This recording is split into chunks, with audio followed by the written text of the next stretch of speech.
Gold, trusted gold buyers. మీరు తాకట్టు పెట్టిన బంగారాన్ని విడిపించి ఈ రోజు ఉన్న మార్కెట్ ధరకు కొనబడను. నిరంతరం అన్వేషిస్తుంటారు, బ్యూరోక్రాట్స్ ఉంటారు, మంత్రులు ఉంటారు, ముఖ్యమంత్రి గారు ఉంటారు. ఏమో సార్, రియల్ ఎస్టేట్ అయితే పూర్తిగా చంపేసిండ్రు అనేది మీ మీద ఒక రియల్ విమర్శ. ఎస్టేట్ ఇంకోటి మొత్తం మద్యం మీదనే బతుకుతున్నది, రాష్ట్ర ఆదాయమే మద్యం మీద. మీరు బెల్ట్ షాపులు తీసేస్తామన్నారు, అవేటి పోయినాయి, ఇట్లాంటి క్వశ్చన్లు అడుగుతున్నారు. చాలా తప్పండి. మద్యం మీద రాష్ట్రం బతుకుతలేదు. రియల్ ఎస్టేట్ కూడా అంత మేము వచ్చాకంటే 1 year ముందు 1.5 year ముందే రియల్ ఎస్టేట్ ఇక్కడ పడిపోయింది. ఈ విషయం రియల్టర్స్ అందరికి తెలుసు, చాలామంది తెలుసు. అదేదో కాంగ్రెస్ పార్టీ మీద బదనాం వేసి చేద్దామని కూడా తప్పది. రెండు మద్యం అనేది మేము వచ్చే వరకు అప్పటికి వరకు మద్యం దానికి సంబంధించిన రెవెన్యూ అంతా వాళ్ళే తీసేసుకున్నారు. మేము వచ్చే వరకు 2-3 వేల కోట్ల రూపాయలు మద్యం మీద అప్పుడే తీసేసుకున్నారు. మద్యం మీద మేము నడిపింది ఎక్కడ ప్రభుత్వం? మద్యంతో మేము ఎక్కడ నడిపినాం? మరి రెవెన్యూ ఏడికెళ్ళి వస్తుంది? రెవెన్యూ ఎట్లా కమర్షియల్ ట్యాక్స్ ఉన్నది, రకరకాల రెవెన్యూతోనే అన్ని సర్దుబాటు చేసుకుంటూ వస్తుంది. కొన్ని అప్పులు కూడా తీసుకోవడం జరిగింది. అన్ని సంక్షేమ పథకాల కోసమే పెట్టినాం తప్ప ప్రభుత్వం గతంలో చేసినటువంటి అప్పులకు కూడా మేము ఇంట్రెస్ట్ వేయడము, లేకుంటే ఇన్స్టాల్మెంట్స్ ఇవ్వడము, ఇవన్నీ జరుగుతున్నట్టుగా ప్రభుత్వం 10 సార్లు లెక్కలు చెప్పినాం. ఒకళ్ళేందంటే శాసనసభలో చెప్పారు, ఆర్థిక మంత్రి గారు బయట చెప్పారు. కాంగ్రెస్ ప్రభుత్వం 1.5 year నుంచి ఇది మొత్తుకుంటూనే ఉన్నాం కదా. మేము జరుగుతున్నది లెక్క చెప్తూనే ఉన్నాం కదా. శాసనసభలో కూడా చెప్పాం కదా లెక్క, ప్రజల ముందు పెట్టినాం కదా. కాబట్టి ఇక ప్రభుత్వం రెవెన్యూ పెంచుకొని ప్రజలకు సంక్షేమ పథకాలు అమలు చేసేటువంటి ఒక దిశగానే కసరత్తు ఉంటుంది. ఎప్పుడు కూడా రెవెన్యూ పెంచుకుంటాం, తప్పకుండా పెరుగుతుంది రెవెన్యూ. 3.5 సంవత్సరాల మేము ఇచ్చిన వాగ్దానం కూడా ఫుల్ఫిల్ చేస్తామనేటువంటి నమ్మకంతో ప్రభుత్వం ఉంది ఖచ్చితంగా. చాలా మంది అయితే రేషన్ కార్డులు లేవు, రేషన్ కార్డులు ఇంకెప్పుడు ఇస్తారు, ఇందిరమ్మ ఇల్లు అన్నారు, ఇందిరమ్మ ఇల్లు ఎప్పుడు ఇస్తారు, ఇట్లాంటివి బాగా అంటే ఎక్కువ మట్టుకి రేషన్ కార్డు ఒకటి చూసిరు సార్, తర్వాత ఇందిరమ్మ ఇళ్ళ గురించే బాగా ఎదురు చూసిన పరిస్థితి. ఈరోజు కడియం శ్రీహరి గారు ఏదో సభలో పోతే కూడా నాకు ఇవ్వండి సార్ అని కాళ్ళ మీద పడినటువంటి పరిస్థితి. అట్లా చాలా మంది ఉన్నారు సార్, చాలా ప్రాంతాల్లో మంది ఉన్నారు. ఎస్, రేషన్ కార్డు ఇవ్వండి అనే డిమాండ్ మీరు అన్నట్టుగా బాగా ఉంది. ఎందుకు ఉంది అంటే గత 10 సంవత్సరాల ప్రభుత్వం రేషన్ కార్డు ఒకటి కూడా ఇవ్వలేదు. కానీ మీరు కూడా ఇప్పుడు 18 నెలలు అవుతుంది. నేను ఆడికే వస్తున్నా. రేషన్ కార్డు 10 సంవత్సరాలు మొత్తానికి వాళ్ళు బ్యాన్ చేసేసారు, ఆల్మోస్ట్ ఇయ్యలేవాళ్ళు. ఇయ్యనప్పుడు దాని డిమాండ్ పెరుగు దాపారు కదా. ఆ డిమాండ్ మా మీద పడ్డది, మేము ప్రభుత్వం లాగానే మా మీద పడ్డది. అయినా మా గవర్నమెంట్ రేషన్ కార్డులు అన్నీ ఇచ్చే కార్యక్రమం మేము తీసుకున్నాం, అప్లికేషన్లు తీసుకున్నాం, అన్ని ప్రాసెస్ చేస్తున్నారు. రేషన్ కార్డు కొన్ని ఇష్యూ చేస్తూ ఉన్నారు ఎప్పటికప్పుడు. రేషన్ కార్డు జరుగుతూ ఉంది. కాబట్టి అది ఒకటి వాళ్ళు 10 ఏళ్ళు ఏంది ఒకటే మేము 1.5 yearలోనో 6 నెలల్లో చేయడం పాసిబుల్ కాదు కదండి. అది 1 by 1 చేసుకుంటూ పోతున్నాం. మేము ఇస్తామని చెప్పినాం, వాళ్ళు ఇవ్వలేదు, మేము ఇస్తామని చెప్పి తప్పకుండా రేషన్ కార్డులు అందరూ డిస్ట్రిబ్యూట్ చేసే కార్యక్రమం కాంగ్రెస్ ప్రభుత్వం తీసుకున్నది. రేషన్ కార్డు డిస్ట్రిబ్యూట్ జరుగుతుంది, అలా డౌట్ లేదు. ఇప్పుడు ఇన్ని శాఖలు ఉంటాయి కదా సార్, దగ్గర ఒక 18 మంత్రులు ఉన్నటువంటి శాఖ కేవలం 12 మంత్రుల దగ్గరనే ఆగింది. అది చాలా ఇంపార్టెంట్ శాఖలన్నీ కూడా ముఖ్యమంత్రి గారి దగ్గరనే ఉంటాయి. ఇంకెన్ని రోజులు మంత్రి పదవులు ఇయ్యారా? చాలా మంది మాట్లాడుతున్నారు, బయటకు వచ్చి మీ వాళ్ళే మాట్లాడుతున్నారు, మీ పార్టీ మీదనే మాట్లాడుతున్నారు సార్.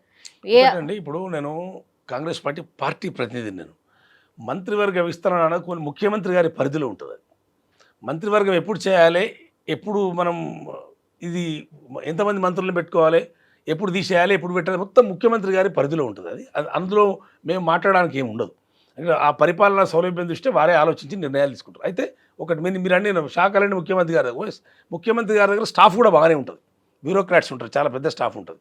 మంత్రివర్గం విస్తరణ చేసేంత వరకు కూడా ఆ శాఖలు వారి దగ్గరనే ఉంటాయి. కాబట్టి దాన్ని సరిగ్గా పర్యవేక్షణ చేసేటువంటి ఒక యంత్రాంగం కూడా అక్కడ ఉంటుంది. మీరు అనుకోకుండా మంత్రులు లేకుంటే అయిపోతుందని మీరు అనుకుంటే తప్పది. ఆ యంత్రాంగం ఉంటుంది, ముఖ్యమంత్రి గారి పర్యవేక్షణలో ఉంటుంది. అది తప్పకుండా నడిపించగలుగుతారు. అయినా మంత్రివర్గం 18 మందిని పెట్టుకునే అవకాశం రాజ్యాంగంలో మనకు ఉంది కాబట్టి 18 మంది మనం పెట్టుకోవాలి, నేను కాదంటలేను. కానీ దాన్ని నిర్ణయం తీసుకునేది ముఖ్యమంత్రి గారు తీసుకుంటారు. కాబట్టి దాని మీద మీరు ఇప్పుడు పెట్టాలి అప్పుడు కామెంట్ చేసేటువంటి ఒక హక్కు మాకు ఉండదు. కరెక్టే కానీ సార్, ఇంకెన్నాళ్ళు అని అసలు ఇస్తారా లేకపోతే ముఖ్యమంత్రి గారే ఉంటారా అని ముఖ్యమంత్రి గారు ఇప్పుడు ఒకటి ఆ నిర్ణయం అంటే పంచాయతీ బాగా నడుస్తుంది కదా మీ దాంట్లో, మరి మీరు చెప్పేది మాకు పంచాయతీలు లేని మీరు ఎస్టాబ్లిష్ చేయదలుచుకున్నారు అంతే. పంచాయతీలు అంటే ఒకటి వినండి, అంటే కాదు సార్, ఒక 5-6 సార్లు పోయినరు ముఖ్యమంత్రి గారు.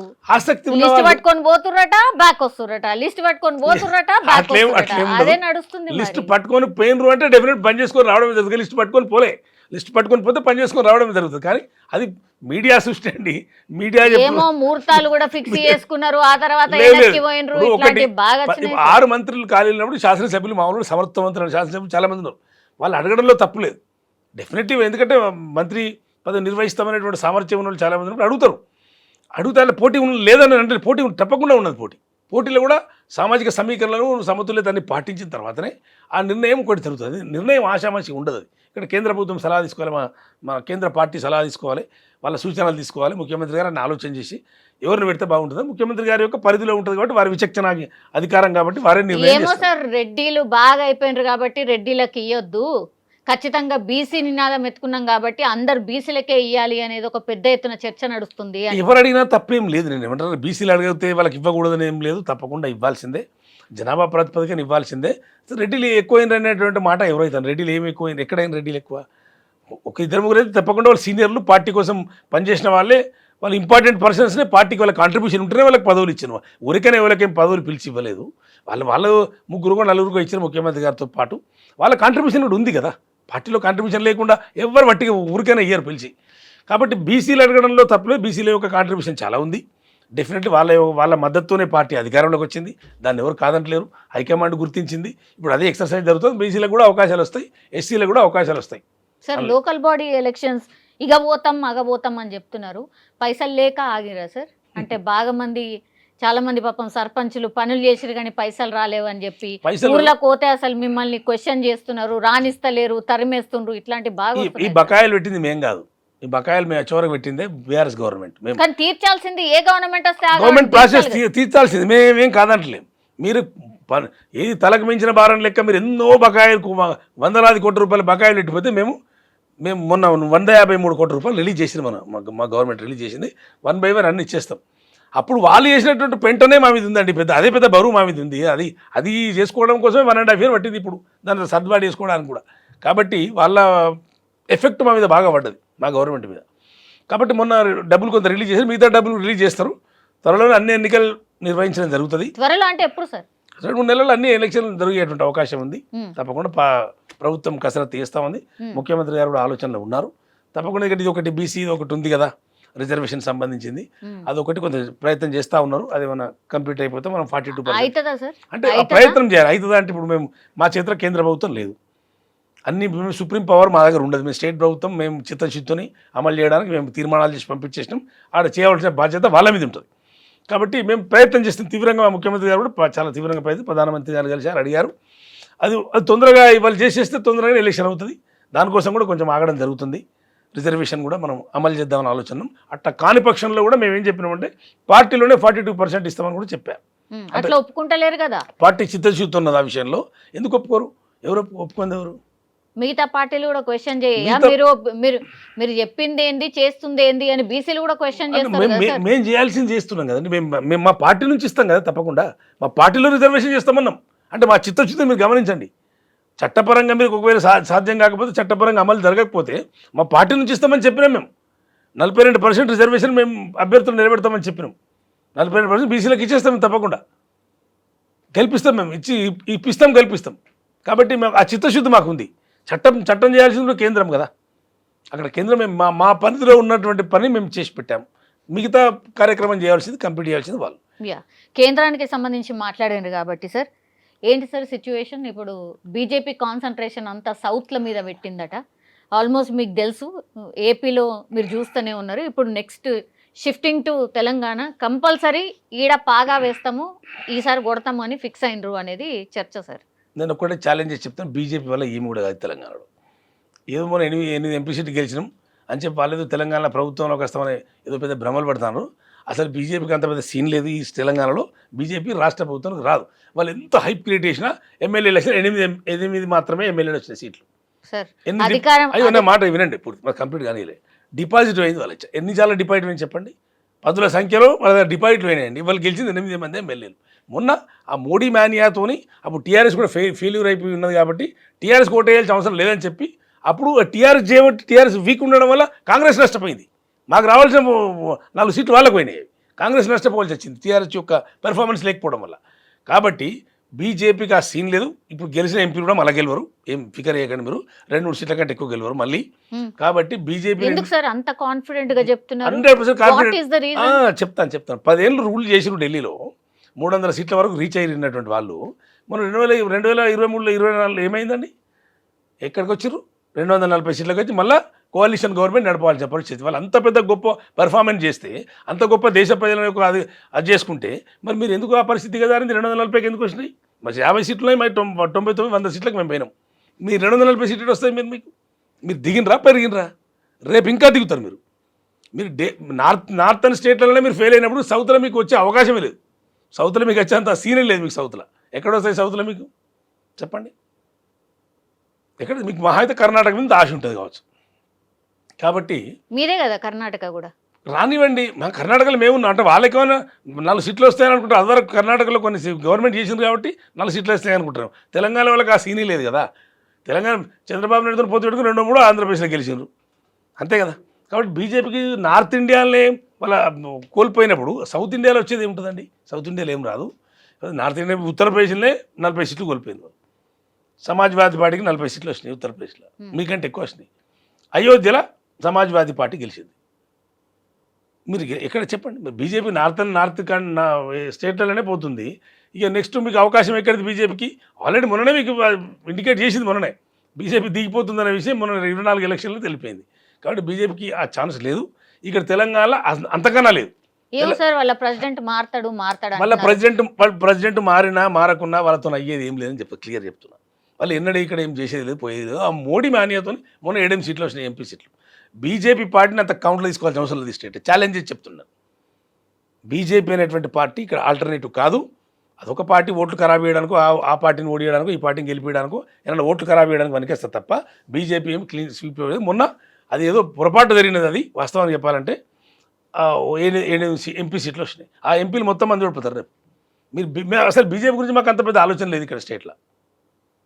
బీజేపీ చాలా ఈజీగా తీసి పడేస్తాం మేము. బీజేపీ వల్ల ఏం కాదు ఇక్కడ. ఓకే, రాజాసింగ్ గారు ఎపిసోడ్ చూసిరా సార్? రాజాసింగ్ గారు కొంచెం అంటే కవిత గారి ఇష్యూలనే మాట్లాడినరు. మా వాళ్ళే ప్యాకేజ్ ఇస్తారు, మా వాళ్ళే సహకరిస్తారు, ఇట్లాంటివన్నీ మాట్లాడినరు. కానీ రాజాసింగ్ కరెక్ట్ చెప్పిండు కదా. మరి బీజేపీ బీఆర్ఎస్ ఒకటే రాజాసింగ్ చెప్పిండు కదా క్లియర్ కట్గా. బీజేపీ అభ్యర్థులు నిర్ణయించింది బీఆర్ఎస్. అందుకే మేము నష్టపోయినామని చెప్పిన ఇంతక నేను. ఆ బీజేపీ బీఆర్ఎస్ ఈ పొత్తుల వల్లనే కాంగ్రెస్ పార్టీ నష్టపోయింది మొన్న. ఏమో సార్ ప్రజల గురించి ఏదో విమర్శలు చేస్తున్నారేమో అనుకున్నాం. ఏకంగా రాజాసింగే మాట్లాడేసరికి మరి నిజమేనా అన్నట్టు అయిపోయింది. నిజమే కదా. మరి రాజాసింగ్ వాళ్ళ పార్టీ సీనియర్ లెజిస్లేటర్ కదా. రాజాసింగ్ ఏమో రోడ్డు మీద తిరిగే కార్యకర్త కాదు కదా, సీనియర్ లెజిస్లేటర్. రాజాసింగ్ చెప్పింది నిజమే. మరి బీజేపీ అభ్యర్థులను బీఆర్ఎస్ నిర్ణయం చేసిందని చెప్తాడు. ఇటువంటి చీకటి లోపాయకర ఒప్పందం వల్లనే మా కాంగ్రెస్ పార్టీ మనం నష్టపోయిందని చెప్తా ఉన్నది. అది వీళ్ళ ప్రవర్తన, వీళ్ళ పద్ధతి చేయబట్టే మా కాంగ్రెస్ పార్టీ నష్టపోయింది. ఇంకొక 4 సీట్లు మేము గెలిచేది, 12-13 సీట్లు మేము అంచనా వేసుకున్నాం మొన్న. వీళ్ళు ఎవడో 4 సీట్లు నష్టపోయినాం మేము.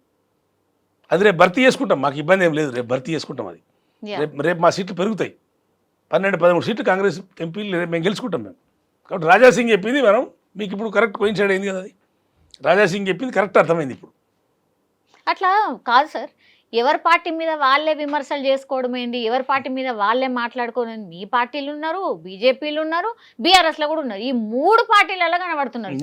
ఏ రెస్పెక్ట్ లేదా లేకపోతే ఏంది సార్? ఎందుకు పదవి రాగానే మర్చిపోతున్నారా? ఎందుకు అట్లా అవుతుంది? ఇది ఉన్నది, ఇది ఒక దరిద్రం, ఈ జాడ్యం ఉన్నది. ఒకటి తొందరపాటు వల్ల కొంత జరుగుతుంది. మీరు అంటే అన్ని పార్టీలలో ఉంది ఇది కొంచెం తొందరపాటు వల్ల. కానీ అది పార్టీలో ఒక పార్టీలో పనిచేసినప్పుడు పార్టీ విధానాలకు వ్యతిరేకంగా మాట్లాడడం మాత్రం ఏ పార్టీ వాళ్ళకైనా కరెక్ట్ కాదు. ఆ పార్టీ విధానాలు మనం కట్టుబడి ఉండాల్సిందే కదా. రాజాసింగ్ మాట్లాడిండు అంటే వాస్తవమే మాట్లాడిండు, నిజమే. మేము అనుకుంటే మాట్లాడుకుని మాట్లాడితే వాళ్ళకి నష్టం వస్తుంది. కాబట్టి వాళ్ళ పార్టీ చర్య తీసుకుంటుందో తీసుకోదో మాకు తెలియదు. కాబట్టి రాజాసింగ్ మాట్లాడింది మాత్రం కరెక్ట్ అని మాత్రం మేము చెప్పదలుచుకున్నాం. ఎస్ సార్, ఓవరాల్ సిచ్యువేషన్ ఏంటి సార్? అంటే స్టేట్ వైడ్గా ఏం అబ్జర్వ్ చేస్తారు, ఏం నడుస్తుంది, ఏంటి, what is the future of Telangana? Definitely అండి. ఇప్పుడు మేము రూలింగ్లో ఉన్నాం కాబట్టి మా కాన్ఫిడెన్స్ మాకు ఉంటుంది. ఎందుకంటే మేము పబ్లిక్ సెంట్రిక్గానే అడ్మినిస్ట్రేషన్ చేసి ప్రజా పరిపాలన చేసే తిరిగి మేము అధికారంలో రావాలనేటువంటి ఒక పద్ధతిలో ఒక విజన్తోనే మా పార్టీ, మా ప్రభుత్వం పనిచేస్తూ ఉంది. ఆ దిశగానే పోతుంది. కాబట్టి మాకేం పెద్దగా నష్టపోయినట్టుగానో, మాకేదో కష్టపడ్డట్టుగానో మాకేం అనిపిస్తలేదు. మేము చేస్తున్నట్టుగా మా పెర్ఫార్మెన్స్ తగ్గట్టుగా ప్రజల నుంచి స్పందన ఉంది. ఖచ్చితంగా రూట్ లెవెల్లో అది మాకు ఉపకరిస్తారని మేము అనుకుంటా ఉన్నాం. సరే, ప్రిన్సిపల్ పొజిషన్ ఉన్నది బీఆర్ఎస్ పార్టీ ఉంది, వాళ్ళ కార్యక్రమం వాళ్ళు చేస్తారు. వాళ్ళు ఎందుకంటే వాళ్ళకి రోల్ వాళ్ళది. అది ఆ పొజిషన్ రోల్ వాళ్ళకి ఇచ్చారు ప్రజలు. ఆ రోల్ వాళ్ళు మెయింటైన్ చేయాలంతే. మేమేం కూడా విమర్శలు మేము ఆహ్వానిస్తున్నాం. ఎవరు ఉండకూడదని మేము అనుకోవడం లేదు. ఉండనివ్వండి, వాళ్ళు కూడా మంచి కన్స్ట్రక్టివ్ సజెషన్స్ ఇచ్చినా, అటువంటి సహకారం అందించినా మేము తీసుకుంటాం. మేము కాంగ్రెస్ ప్రభుత్వం మొదలే చెప్పింది ఆ విషయం. కాబట్టి ఎవరి రోల్ వాళ్ళు ప్లే చేయాలి. మాకు అధికార పక్షం రోల్ ఇచ్చి మా రోల్ మేము ప్లే చేస్తున్నాం, చాలా సక్సెస్ఫుల్గా చేస్తున్నాం. మేము ఇంకేదో కొంచెం చిన్న అసంతృప్తి ఉన్నప్పుడు మేము 3.5 సంవత్సరాల దాన్ని పూర్తి చేసుకొని అందరికి సంతృప్తి స్థాయిలో మేము చేసే విధంగా మాకు అవకాశం మాకు ఉంది. మా ప్రభుత్వం ఆ విధంగా పోతుంది. ఎవరి రోల్ వాళ్ళు ప్లే చేయాలని అంటారు. వాళ్ళకి ఏ పాత్ర ఇస్తే ఆ పాత్రను నిర్వర్తించాల్సిన అవసరం ఖచ్చితంగా భవిష్యత్తు తెలంగాణకి ఏమి ఇబ్బంది ఉండదు, తెలంగాణ బ్రహ్మాండంగా ఉంటుంది, తెలంగాణకు ఆ సోర్స్ ఉంది, తెలంగాణకు అన్నీ ఉన్నాయి, వనరులు ఉన్నాయి. వాటిని మనం సక్రమంగా సద్వినియోగం చేసుకుంటే ఈ రాష్ట్రం అద్భుతమైనటువంటి రాష్ట్రంగా దేశంలో ఉంటుంది, అందులో ఏం సందేహం లేదు.